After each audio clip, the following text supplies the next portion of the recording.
Indonesia, peran dan status bahasa Inggris. Lokasi penelitian di benua Asia, yaitu di negara Afghanistan, Indonesia, Korea Selatan, Pakistan, Sri Lanka, Tajikistan, Thailand, dan Uzbekistan. Di benua Afrika dan Timur Tengah, yaitu di negara Arab Saudi, Gabon, Maroko, Pantai Gading, Senegal, Yemen, dan lain-lain. Kemudian selanjutnya di benua Eropa, yaitu di negara Cekoslovakia dan Inggris. Ada beberapa karya tulis, buku yang sudah dihasilkan oleh Pak Howell Coleman ini, yaitu diantaranya P. Harding S. and H. Coleman eds, Language and the Sustainable Development Goals, British Council. H. Coleman 2019, The Condition of English in Multilingual Afghanistan, British Council. H. Coleman ed 2017, Multilingualism and Development, British Council. H. Coleman ed 2015, Language and Social Cohesion in the Developing World, British Council. H. Coleman 2013, The English Language in Francophone West Africa, British Council. H. Coleman ed 2011, Dreams and Realities, Developing Countries and the English Language, British Council. H. Coleman 1996, Society and the Language Classroom, Cambridge University Press. H. Coleman and L. Cameron eds, 1996, Change and Language Multilingual Matters, dan lain-lain. Hobi beliau adalah mengoleksi kain tradisional Indonesia, seperti kain tenun, kain batik, dan lain-lain. Baiklah, kepada Bapak Howell Coleman, kami persilakan untuk memberikan paparan materi selama 25 menit ke depan. Terima kasih. Sama-sama. Sudah kelihatan? Sudah kelihatan. Oke, terima kasih. Ibu Titin Sulis, Ibu Neneng, dan Pak Ahmad Yusuf, sahabat lama. Terima kasih sekali saya diundang untuk menghadiri pertemuan ini. Dan kepada pembicara yang lain, Pak Michael Rizal, terima kasih, banyak informasi yang baru bagi saya dalam presentasi Bapak. Dan Ibu Siusana Gwelju, saya senang sekali dengan semangat Ibu, luar biasa, dan banyak ide yang transformatif, yang menginspirasikan. Assalamualaikum warahmatullahi wabarakatuh. Waalaikumsalam warahmatullahi wabarakatuh. Dan selamat sore. Wabarakatuh. Tuh yang itu tuh. Hitam. Saya merasa agak barangkali apa yang akan saya sampaikan terlalu sederhana. Pengalaman saya di sekolah-sekolah di Indonesia sebagian besar di Nusa Tenggara Barat dan Nusa Tenggara Timur, di Provinsi Riau dan Riau Kepulauan. Semuanya jauh dari kota. Situasi masih sederhana, beda sekali dengan apa yang kita temukan di sekolah-sekolah di terbesar. Oleh kerana latar belakang saya, pengalaman saya seperti itu, mungkin apa yang akan saya sampaikan lebih cocok untuk teman-teman guru dari daerah daripada guru-guru yang di kota.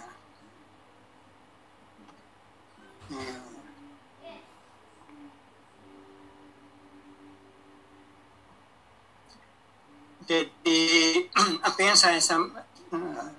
ingin saya sampaikan hanya beberapa hal saja yang menurut saya perlu kita perhatikan, yang berkaitan dengan literasi, terutama pada masa pandemi.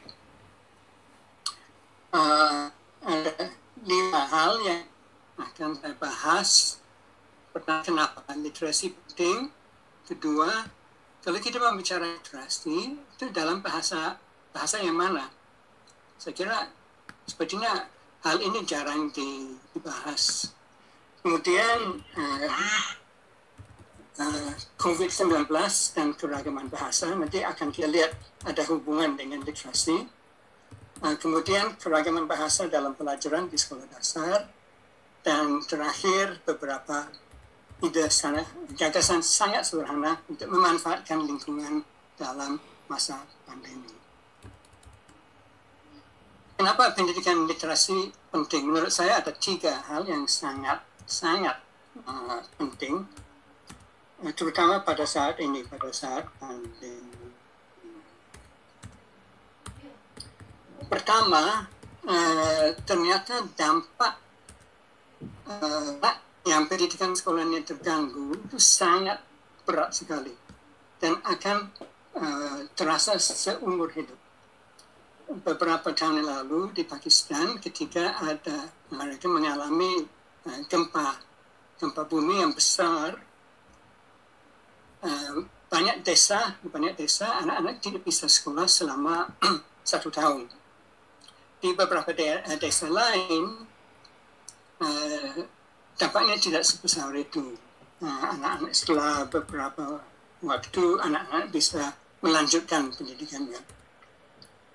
Dan kemudian perkembangan anak yang tidak bisa sekolah selama 1 tahun dibandingkan dengan perkembangan anak yang pendidikannya tidak terganggu. Ternyata dampaknya terasa bukan hanya selama dia menyelesaikan pendidikan di sekolah dasar, pada pendidikan SMP dan SMA juga terasa. Jadi anak-anak yang tamat dari pendidikan SMA dari sekolah yang sangat terganggu oleh gempa buminya, nilainya jauh di bawah nilai yang diperoleh oleh anak-anak yang lain. Kemudian pengalaman kedua grup ini diselidiki oleh peneliti, dan ternyata sampai akhir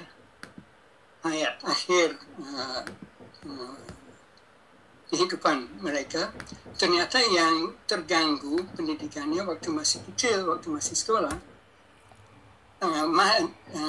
kehidupannya lebih pendek dibanding dengan mereka yang pendidikannya tidak terganggu. Berarti kita harus betul-betul memikirkan bagaimana cara yang paling efektif untuk membantu anak-anak yang selama COVID ini pendidikannya terganggu, karena kita khawatir dampaknya akan terasa sampai bertahun-tahun ke depan. Ini sangat-sangat penting, dan satu aspek yang perlu diperhatikan, yang inti dari pendidikan adalah literasi. Yang kedua,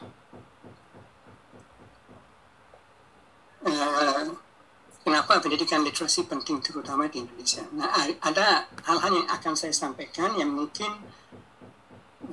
Bapak Ibu sudah tahu, mungkin agak mengecewakan, tapi mohon jangan marah sama saya, ini pendapat orang lain ya. Pertama, dari OECD, Organisasi untuk Perkembangan dan Kooperasi Ekonomi Dunia, pada tahun 2016 mereka mengatakan, ini terjemahan saya, Indonesia masih jauh dari tujuan, yaitu memberdayakan setiap siswa dengan kompetensi membaca yang paling minim, yaitu kompetensi yang dibutuhkan untuk belajar lebih lanjut dan untuk berpartisipasi dalam masyarakat yang melek informasi. Berarti menurut kesimpulan hasil dari penelitian yang dilakukan oleh OECD, secara singkat, literasi masih jauh dari apa yang diharapkan, jauh dari apa yang diperlukan di Indonesia. Penelitian yang lain lagi tahun 2018 yang dilakukan oleh University of Oxford mencapai kesimpulan yang hampir sama. Di Indonesia, Kementerian Pendidikan sangat aktif menjalankan program. Bukti keberhasilan yang dipakai adalah partisipasi siswa dan banyaknya aktivitas. Tapi mereka sedang naik kereta api dengan tujuan yang salah. Kereta ini tidak akan membawa Indonesia ke tujuan yang diperlukan, yaitu peningkatan kompetensi siswa. Ini komentar yang sangat keras. Dan sekali lagi, ini bukan komentar saya. Saya mengutip terbitan dari Oxford University. Kira-kira dasar untuk komentar dari dua ahli ini seperti apa?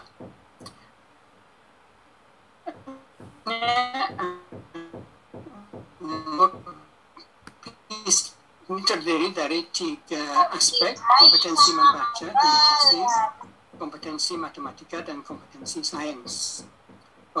Oleh anak ber-15 tahun di Indonesia dan sekitar 70 negara lain, diadakan setiap 3 tahun sekali dari tahun 2000 sampai tahun 2018. Di Indonesia pada tahun 2000, skor rata-rata dalam membaca literasi, ini membaca bahasa Indonesia, bukan bahasa asing, membaca bahasa Indonesia, skornya 371 dari sekitar 600 lebih maksimum. Pada tahun 2018, nilainya tetap 371. Berarti dari tahun 2000 sampai tahun 2018, menurut hasil penelitian ini, tidak ada perubahan. Kalau kita membandingkan dengan negara yang mencapai skor yang paling tinggi pada tahun 2000, itu Finlandia yang mendapat skor 546. Yang tahun 2018, China yang dapat skor yang paling tinggi, 555. Berarti kita agak ketinggalan dibanding dengan beberapa negara lain.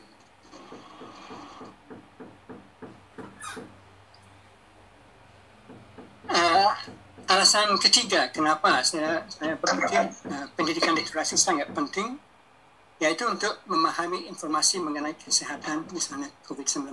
Akan saya bahas lebih lanjut nanti.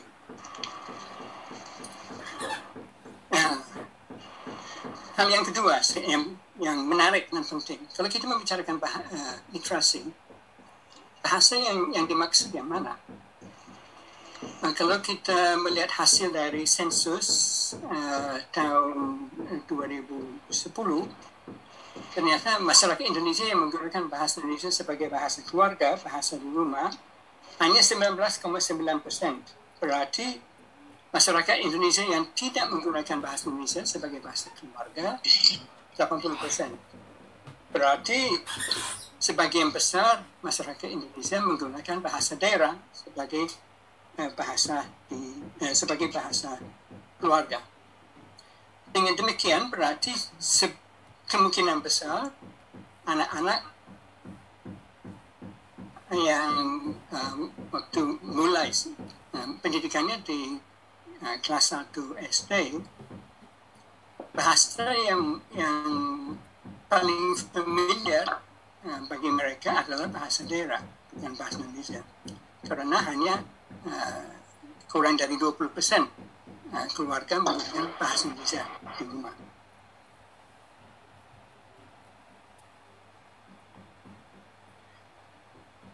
Selama kurang lebih 50 tahun terakhir, UNESCO dan banyak organisasi lain menganjurkan supaya bahasa ibu atau bahasa keluarga digunakan sebagai bahasa pengantar di sekolah dasar.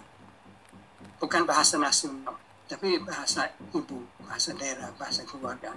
Paling minimum selama 3 tahun pertama. Idealnya selama di sekolah dasar.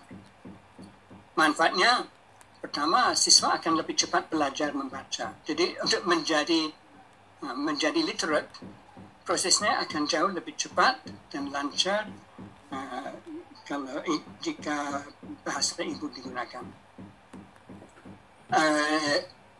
siswa akan bisa membaca dengan lebih efisien dan efektif. Dan siswa akan, di kemudian hari, siswa akan menguasai bahasa lain dengan lebih efektif, bahasa nasional, bahasa internasional. Banyak orang tidak percaya. Kalau anak saya, kalau anak saya belajar dengan menggunakan bahasa Jawa di sekolah, nanti jangan-jangan dia tidak bisa menguasai bahasa Inggris. Malah sebaliknya, kalau dia menjadi literate dengan bahasa ibu, bahasa Jawa, kemudian belajar bahasa Indonesia, dan kemudian bahasa internasional seperti bahasa Inggris, hasilnya akan lebih baik daripada kalau dia menggunakan bahasa Indonesia di kelas SD. Terus nomor 4, siswa akan memahami pelajaran lain, misalnya matematika, dengan lebih baik jika disampaikan melalui bahasa ibu. Ini sudah banyak penelitian yang dilakukan di negara lain seperti di Filipina, di India, di beberapa negara di Afrika. Anak yang belajar matematika dari kelas 1 dengan menggunakan bahasa ibu dibandingkan dengan anak yang belajar matematika dari kelas 1 dengan menggunakan bahasa nasional biasanya bahasa Inggris atau bahasa Prancis, yang menggunakan bahasa ibu, nilai akhirnya dalam matematika jauh lebih tinggi dibanding dengan yang menggunakan bahasa nasional. Yang kelima, siswa akan lebih nyaman di sekolah kalau bahasa yang digunakan di sekolah adalah sama dengan bahasa yang digunakan di rumah. Dan bagi orang tua, terutama orang tua yang tidak berpendidikan, orang tua siswa bisa lebih memahami apa yang sedang dipelajari oleh anaknya. Jadi manfaatnya banyak sekali kalau kita menggunakan bahasa ibu sebagai bahasa pengantar. Nah, menurut saya, teori saya, hipotesis saya, hasil PISA yang kita lihat tadi yang sangat mengecewakan, kemungkinan besar disebabkan oleh beberapa faktor.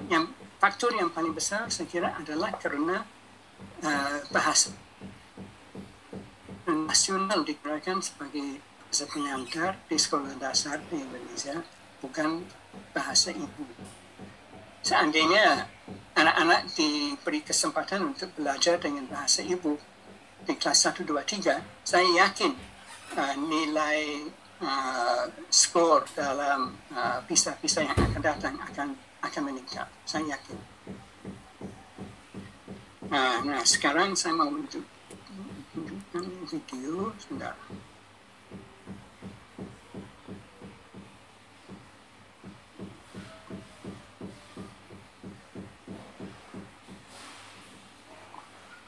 Baca. A, U, D, A. Dibaca. Jaran. Kuda. Kuda. S, yo, A, U, T, U. Baca. Kupu-kupu. A, Dibaca. Kerak. Kerak.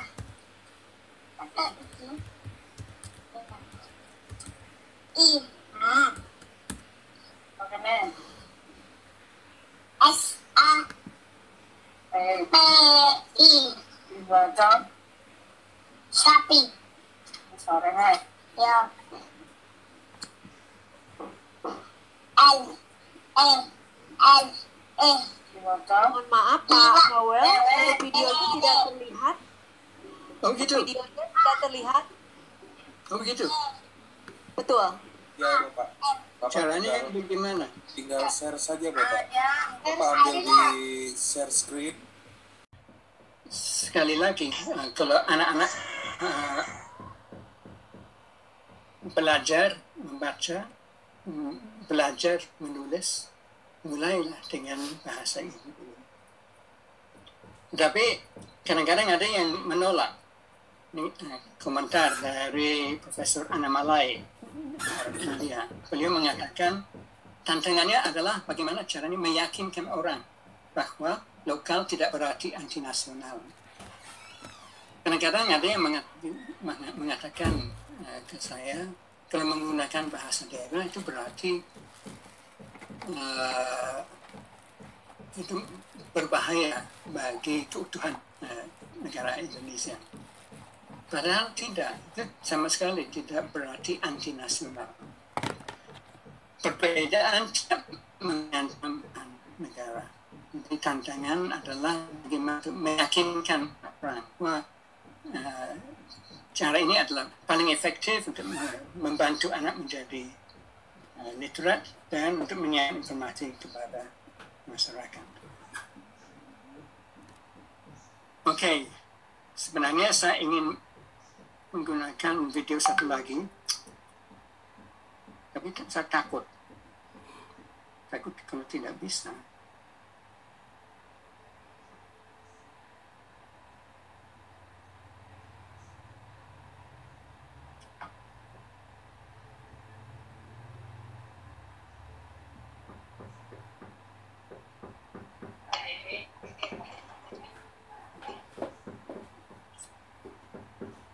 Tidak usah. Bisa, Prof? Nggak bisa. Oh, nggak bisa. Oke. Sayang sekali. Videonya dari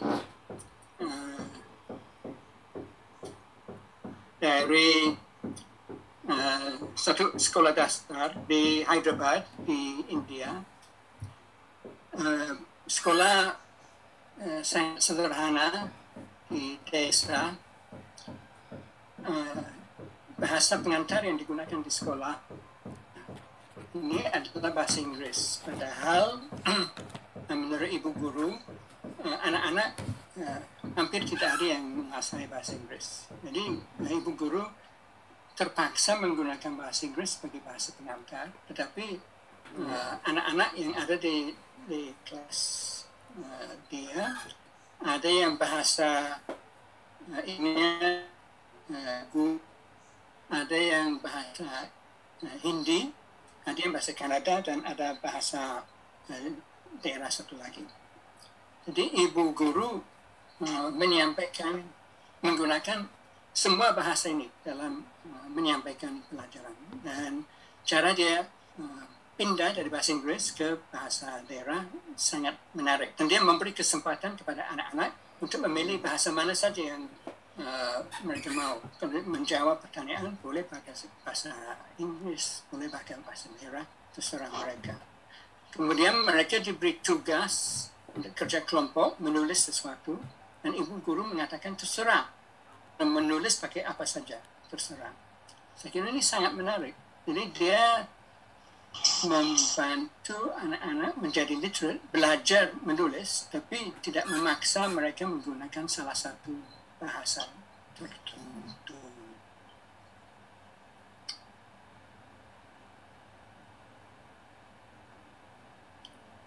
Sekarang pelajaran literasi pada masa pandemi. Saya perhatikan saya kenal baik dengan beberapa keluarga orang Betawi di sekitar sini, dan saya memperhatikan pendidikan anak-anak mereka.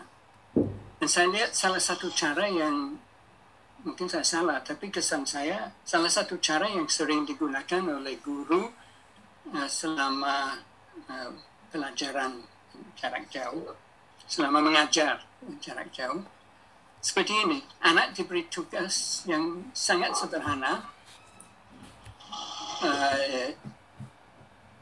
disuruh mengisi, kemudian diperlihatkan kembali kepada guru, dikirim kembali kepada guru, dan guru menilai benar atau salah, benar atau salah, benar atau salah. Itu saja. Dan ini salah satu contoh. Gurunya menggunakan bahasa Inggris, right? Saya nggak tahu kenapa bahasa Inggris digunakan. Right, kemudian ada tanda kurang dari, or lebih dari. Tapi anak-anak ini tidak mengerti bahwa tanda di sebelah kiri dan kanan or artinya kurang dari atau lebih dari diinterpretasikan sebagai tanda kutip. Jadi dia pengertian dia harus menulis or. Jadi untuk setiap jawaban dia tulis or 0,5 or 1,0, 3,2 or 3,0. Sangat tidak bermanfaat bagi anak. Tidak bermanfaat sama sekali. Saya kira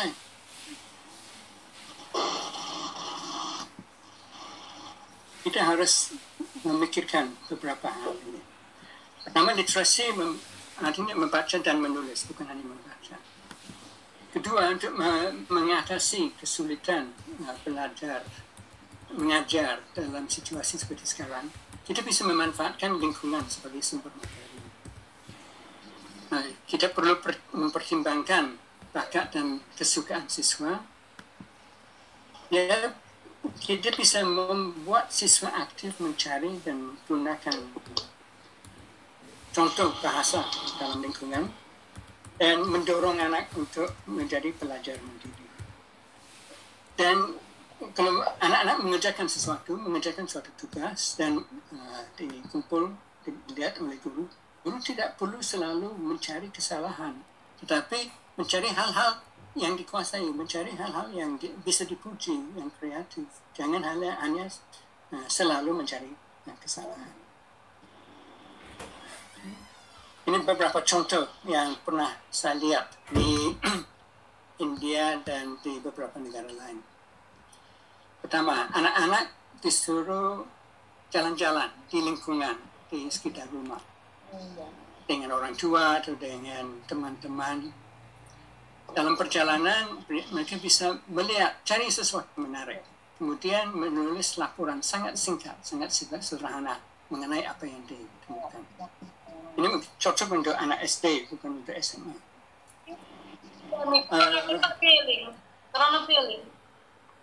Anak bisa membuat gambar rumah, terus menulis nama bagian-bagian rumah, atap, pintu, dan lain-lain. Anak bisa cari contoh bahasa di lingkungan.